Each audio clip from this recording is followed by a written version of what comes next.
Rapat Koordinasi dan Pelatihan Potensi Search and Rescue atau SAR secara resmi dibuka oleh Wakil Gubernur Gorontalo Dr. Andes Haji Idris Rahim MM.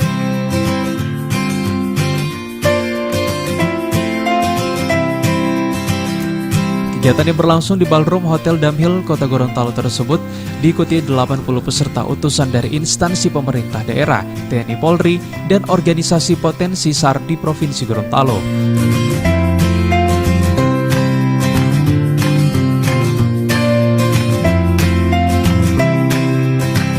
Dalam sambutannya, Wakil Gubernur menilai rakor dan pelatihan potensi SAR ini sangat penting dilakukan, mengingat Gorontalo termasuk sebagai daerah rawan bencana, sehingga itu diperlukan koordinasi, harmonisasi, dan sinergitas agar penanganan bencana lebih cepat dan tepat. Pencarian dan pertolongan Basarnas Gorontalo merupakan agenda yang harus dilakukan untuk dapat mempermudah koordinasi sekaligus mempererat silaturahim di antara seluruh insan yang mengabdi pada tugas kemanusiaan.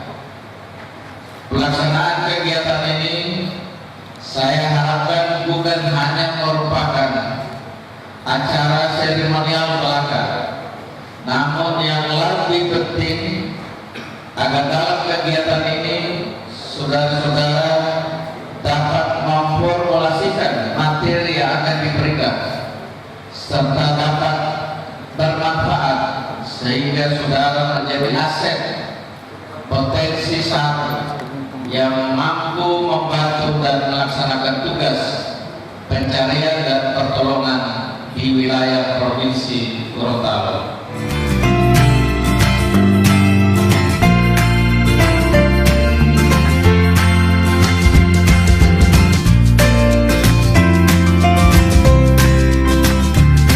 Kegiatan yang bertujuan meningkatkan profesionalitas dan sinergitas dalam mewujudkan penyelenggaraan pencarian dan pertolongan secara cepat, aman, terpadu, dan terkoordinasi tersebut, pelaksanaannya ditandai dengan penyematan tanda kartu peserta oleh Wakil Gubernur Gorontalo Dr. Andes Haji Idris Rahim MM.